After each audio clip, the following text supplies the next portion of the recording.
Olá, seja bem-vindo ao Municast Brasil, podcast voltado para os municípios que busca levar conhecimento, capacitação às pessoas que trabalham com municípios. E hoje temos a honra aqui de receber o doutor Elionai Biela, que é consultor legislativo e sócio fundador da Consuleg. Consuleg. Doutor, é um prazer tê-lo aqui no podcast Municast Brasil. Eu gostaria que o senhor iniciasse contando um pouco da sua trajetória e como é que o senhor ingressou nessa seara legislativa. Primeiro eu quero lhe cumprimentar. Carlos, eu me baseio muito nas palavras, na origem, na etimologia das palavras. Município vem de munus, obrigação, capacidade, né? Então, Municast é um excelente nome que Obrigado. você colocou no seu podcast. Outra coisa, eu quero lhe cumprimentar, porque para mim é uma honra conhecer pessoas. E você é uma pessoa maravilhosa de se conhecer, porque o que mais lhe identifica é a sua humildade. Obrigado. E você é a humildade que diz tudo, viu? Você é um gigante, sem ser arrogante. A recíproca é verdadeira. Isso é uma honra, eu conhecer pessoas desse quilate, né? Obrigado. E a minha trajetória é de uma pessoa humilde do interior do Amazonas. Quando nós nos conhecemos, você se apresentou como uma pessoa que tem experiência em irmãos. Justamente. E eu tenho experiência no interior do estado. Eu remei para estudar, eu sei o que é a cidade do interior, eu sei o que é a dificuldade que a população carente passa, porque eu sou originário deste povo que luta todo dia não para matar um leão, é para não ser comido, não ser devorado pelo leão, né? Então, a minha vida é essa de luta, de sacrifício. E eu ingressei na Assembleia Legislativa do Amazonas em 1989, na época da Constituição Estadual. E eu aprendi muito, porque eu era office boy. Eu levava os documentos do gabinete para o plenário. E eu ficava lendo aqueles pareceres dos advogados e achava palavras muito bonitas, e eu fazia um círculo em torno das palavras que eu não conhecia e comprei um dicionário para aprender, por isso que o meu gosto pela etimologia das palavras. Minha avó, que é a minha inspiração, ela dizia: aprenda a viver. O que era aprender a viver? Faça tudo o que você puder, onde você estiver vivendo, para que a sua vida seja boa. Então ajude, coopere, contribua, colabore. E aí eu fazia tudo isso e aprendi. E ela dizia: estude que um dia você vai ser um grande homem. Então eu sigo esse conselho da minha avó ao tema da música do Gonzaguinha, né? Viver e não ter a vergonha de ser feliz, cantar a beleza de ser um eterno aprendiz. Então, Maravilha. estudo todos os dias, estudo sempre.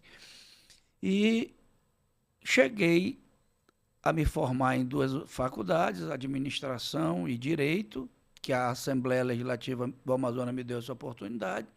Galguei vários degraus na minha experiência profissional, de 30 anos que passei na casa como servidor público comissionado. Eu não conheço muita gente que ficou 30 anos em cargo comissionado. E cheguei a ser diretor da casa porque me aperfeiçoei em regimento interno. Que maravilha. E como a Assembleia Legislativa do Amazonas tem 24 deputados, a imprensa começou a me apelidar de 25º deputado. Então, eu sou conhecido no meu estado como o 25º deputado. Eu conheci o regimento interno de cós salteado e muitas sessões plenárias foram interrompidas com a minha participação ali no plenário, naquele momento que eu costumo dizer para os assessores parlamentares que tudo que acontece no parlamento é na velocidade do som. Enquanto o parlamentar está falando, você está ali concretizando. E aí eu tinha que dizer, o artigo 240 não permite, segundo o regimento interno isso aqui não é possível. E aí eu fui me tornando famoso, mais pelo enxerimento que a gente fala lá na nossa região, né? E eu não podia falar no plenário, que eu não sou parlamentar, mas aí foi criando essa expertise. Então, nossa trajetória é essa. Nesses 30 anos de Assembleia, eu dava a ideia para vários presidentes que nós tínhamos que criar um órgão de apoio às câmaras municipais, até que o deputado Ricardo Nicolau criou o SECOT, Centro de Cooperação Técnica do Interior, um órgão voltado a dar cooperação para as câmaras, porque as câmaras municipais elas não têm recurso para contratar funcionários gabaritados, empresas de grande porte. Às vezes tem 2, 3 funcionários. Um é o vigia, o outro é o copeiro e o outro é o faz tudo, que o cara faz parecer, discurso e tudo mais. Então, eu percebendo isso, nós criamos o SECOT, que esse ano, em 2026, vai fazer 15 anos. A Assembleia do Amazonas foi o primeiro órgão a criar um órgão dessa natureza. Hoje já copiado em algum lugar do Brasil, que a gente inclusive leva essa sugestão para outras assembleias legislativas e governos estaduais. E ele integrou ali a estrutura e ficou para levar conhecimento, capacitação, conhecimento, no primeiro conexão ali entre os legislativos. No primeiro momento, o SECOT foi criado para revisar e atualizar as leis orgânicas municipais. Quando nós entramos na Câmara, nós descobrimos que eles precisavam de tudo. O vereador, eu costumo dizer que ele não sabe a diferença entre corpus Christi e habeas corpus. Né? Vereador é uma pessoa do povo, é um mototaxista, é um professor primário, é um pescador, um produtor rural, alguém ligado ao esporte, um comerciante. Ele não tem conhecimento jurídico, né? Vereador não sabe muitas das vezes o que significa ser vereador. Vereador é andar pelas veredas, né? Eu digo e disse ontem na palestra que o nariz do vereador é o mais perto do dedo do eleitor, né? O eleitor é primo, é irmão, é parente, é compadre do vereador, sabe aonde o vereador mora. Né? Ele conhece até quem tem dor de cabeça, é quase um agente de saúde, né? Sabe quem tem dor de cabeça, quem precisa de um exame, de uma Muitos cirurgia. Agentes de saúde são vereadores, né? Também. Né? Então, e aí o vereador, ele não cumpre a função precípua, a função constitucional do cargo, legislar e fiscalizar. Na verdade, o vereador, a função que ele mais exerce é do assistente social. Né? Ele é o assistente social do município. E aí eu já queria fazer a segunda pergunta, se o senhor já entrou nesse contexto. Hoje, qual é a realidade que o senhor vive? A gente sabe que avançou muito, mas tem muitos municípios que ainda estão com suas leis orgânicas, regimentos, precisando atualizar. Houveram alterações legislativas, principalmente constitucionais, importantes. Como é que o senhor visualiza, tem visto esse cenário? E como é que o senhor entende que dá para melhorar? Como é que a Câmara pode melhorar, que o vereador pode melhorar, os assessores também, para atender aí essa necessidade de capacitação e de organização, de estruturação do órgão, não só da Câmara, mas também da Prefeitura, que muitas delas quase, né, as que são pequenas, não têm uma consultoria legislativa interna dentro da Prefeitura, que prejudica na elaboração, na análise dos projetos de lei que vão chegar lá no Legislativo já talvez precisando de uma técnica mais aprimorada. Eu assisti um dos participantes que estiveram aqui ainda há pouco, autor de um livro, e é um rapaz de muito talento, e ele falou sobre o idiota, né? Que a palavra idiota vem do grego que não se interessava por política. Nas minhas palestras, eu costumo dizer que existem tem duas formas de você ser um idiota. Primeira é você falar o que não sabe. E a segunda é você falar o que sabe para quem não está entendendo. Você se torna um idiota também. Nesse contexto, quando nós decidimos atuar com leis orgânicas, eu fui aprender o que é lei orgânica, por que o nome é lei orgânica, de onde vem essa bendita lei orgânica e como que ela se tornou lei orgânica no Brasil. E eu fui estudar num instituto do Rio Grande do Sul, chamado IGAM, onde eu aprendi como fazer a revisão da lei orgânica. A primeira coisa é o fato histórico. O município não era ente federado até a Constituição de 88. Então, quando o município foi elevado ao grau de ente federado, lá onde diz a República Federativa do Brasil é formada pela união indissolúvel dos estados, dos municípios e do Distrito Federal, ele traz o município para o grau de ente federado. E aí o município teve a necessidade de ter uma lei com força de Constituição. Houve, inclusive, um debate na Constituinte, onde um deputado federal do Amazonas, José Cardoso Dutra, sugeriu que o nome fosse Constituição Municipal. E ele foi derrotado por um senador do Rio de Janeiro, Afonso Arinos, que disse que deveria permanecer lei orgânica, algo que já era previsto nas constituições estaduais, onde as assembleias legislativas faziam as leis orgânicas e enviavam aos municípios. Já iam prontas. Já iam prontas. A história diz que o artigo 14 das ADCTs da Constituição Federal, ele fala o seguinte: um ano após a promulgação desta Constituição Federal, os estados em Assembleia Constituinte promulgarão as suas constituições estaduais com base na Constituição Federal. Parágrafo único da ADCT 14.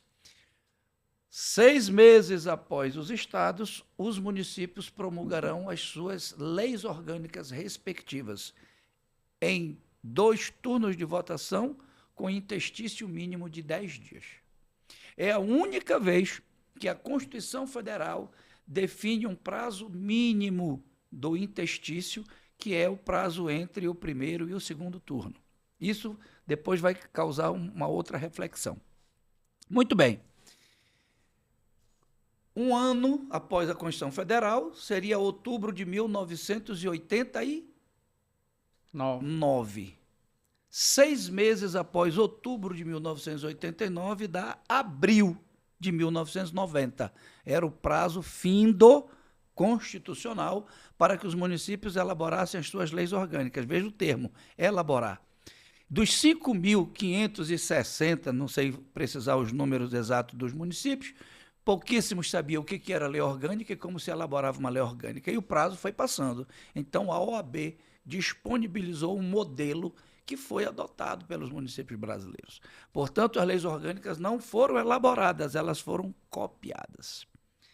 Hoje, é um detalhe importante. A lei orgânica de Urucará, no Amazonas, de Alvorada, no Tocantins, de Caxias do Sul, no Rio Grande do Sul, diga lá o município de Goiás, de Uruaçu. Uruaçu, elas não se referem àquele município, ela não tem a característica do município.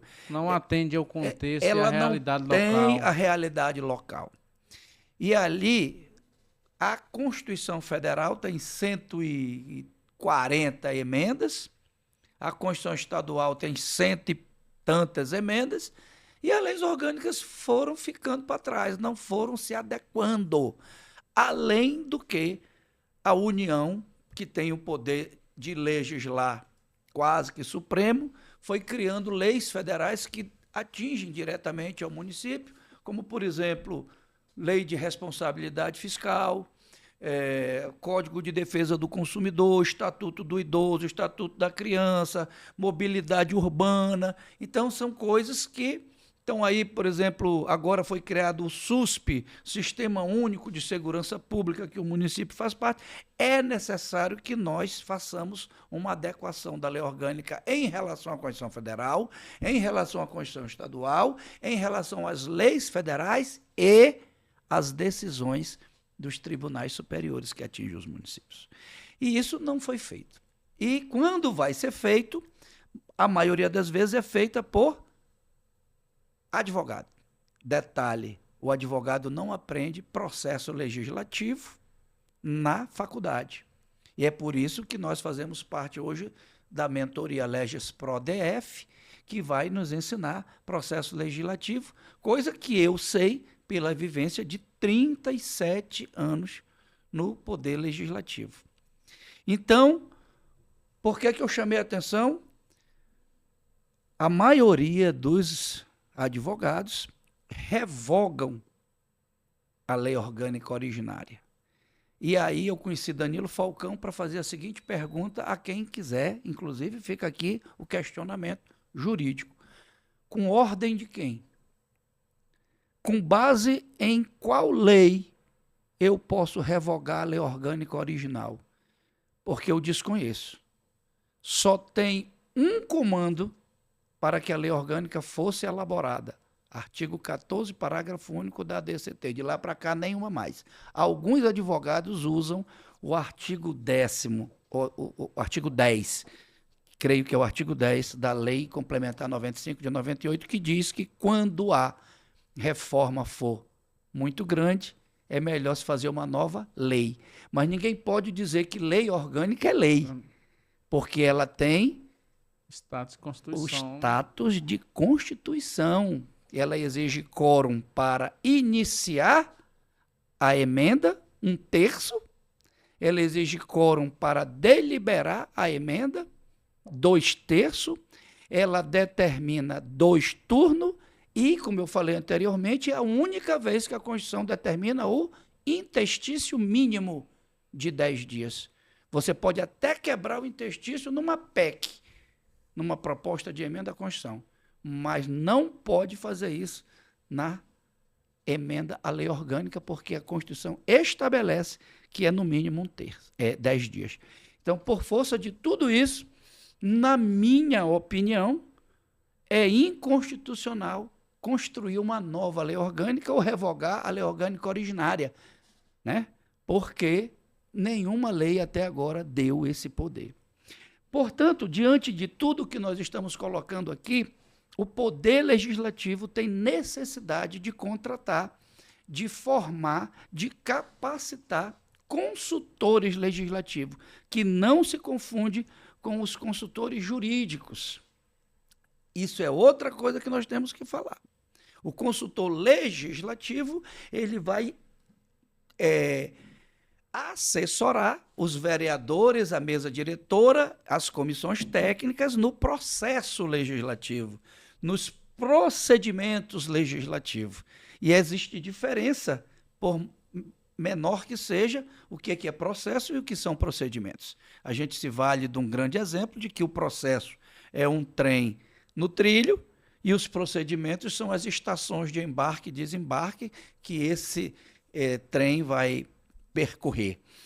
Portanto, é necessário que se capacite, que se fale sobre isso, oriente-se sobre isso e que se dê a diferença do que é uma consultoria jurídica ou uma assessoria jurídica de uma consultoria legislativa.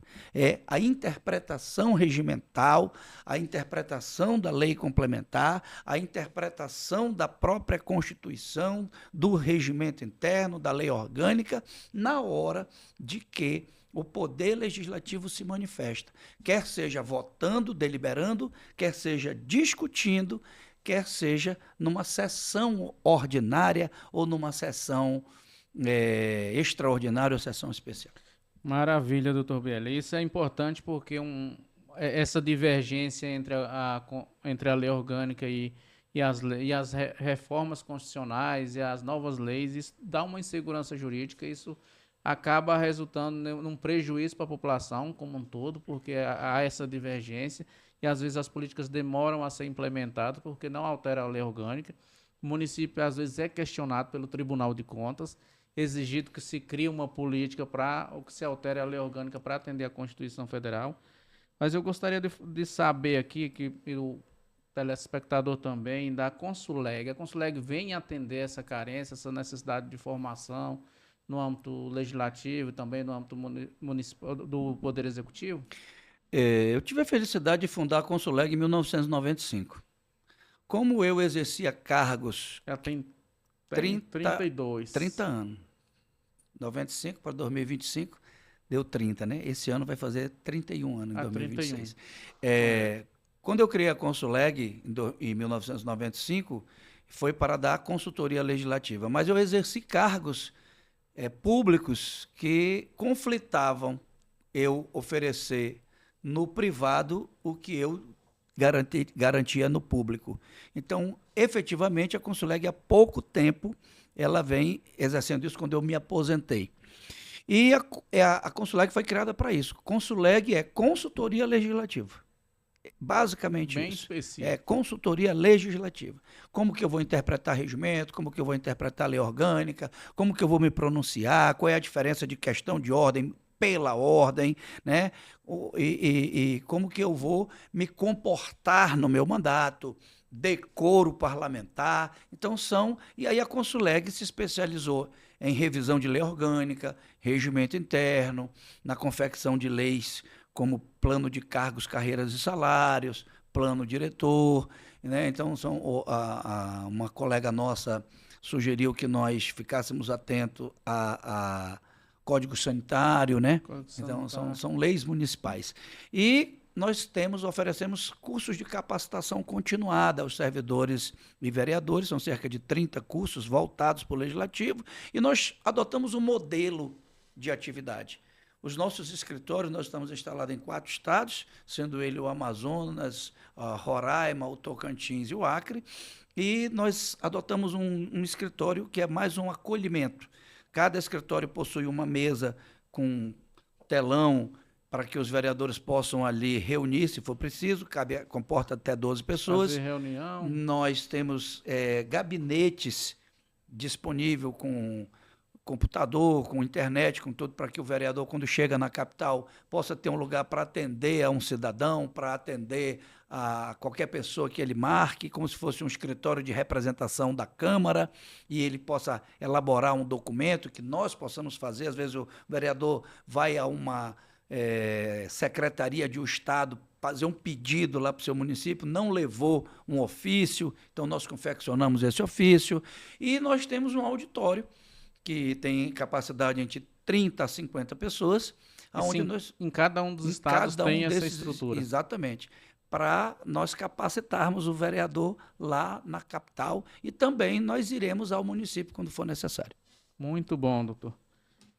Agora eu gostaria que o senhor deixasse uma recomendação, um conselho para o presidente da Câmara que precisa atualizar, que precisa capacitar seus servidores, e deixasse esse recado para ele, que pudesse ele analisar e pensar sobre a importância disso tudo. Senhores vereadores, senhor presidente, servidores do Poder Legislativo Municipal, durante a minha vida eu dediquei o meu trabalho para defender e fortalecer o Legislativo Municipal. Mas existe uma diferença entre o parlamentar e o pralamentar. Tem muito parlamentar que é pralamentar. Parlamentar que não sabe exercer o poder que tem. Mandato é uma procuração. E o parlamentar é um representante do povo. O povo lhe outorga um mandato para você representá-lo. E quando você representa o povo com gracinha, com gestos obscenos, há vídeos de vereadores que não sabem rezar o Pai Nosso quando vai ler a Bíblia na Câmara, vereadores que não sabem cantar o hino nacional, vereadores que quando vai ler a mais importante das leis que chega no município no início do mandato, né, que é o plano plurianual, 4 anos já vi vereador lendo plano plurianual, né, que passa a ser um palavrão. Então, você precisa se qualificar. Ninguém nasce sabendo. Você, vereador, que é comerciante, que é professor, que é mototaxista, quando você entra na Câmara, você não entra sabendo. Mas você precisa saber. Você precisa aprender. Como é que você vai legislar? O que é parlamento? É local de fala. Parlar é falar. E se você não sabe falar, então você não representa bem o povo. Então, senhores vereadores, vamos nos qualificar.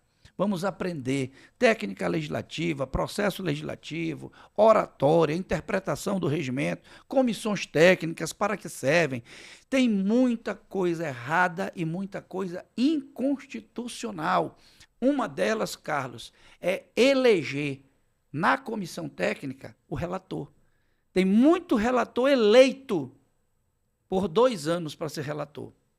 Isso é inconstitucional. Como é que você vai eleger uma pessoa para ser relator? E quando for o projeto dele, como é que ele vai relatar o seu próprio projeto? Ele está impedido, ele é suspeito, ele não pode fazer aquilo, legislar em causa própria, certo?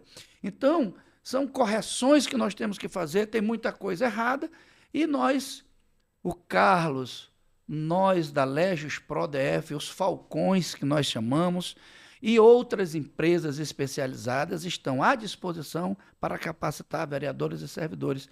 E tem mais, tem Tribunal de Contas condenando gestão porque não capacita seus servidores. Maravilha, doutor Biela. Onde o ouvinte pode encontrar doutor Biela na rede social e Certo. bem como a Consuleg?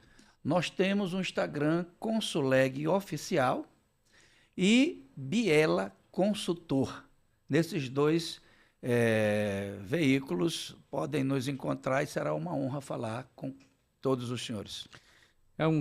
Foi uma grande honra recebê-lo aqui, alguém que tem um conhecimento tão vasto e tão simples, né, de repassar esse conhecimento, que o senhor falou de humildade, mas a humildade do senhor pelo conhecimento também é muito grande, me contagiou muito, me contagiou pela conversa, pela apresentação, né, irradiante que o senhor prestou ontem para mais de 5.000 vereadores, e foi um grande prazer, espero que a gente possa levar esse conhecimento aí para vários municípios e estamos à disposição.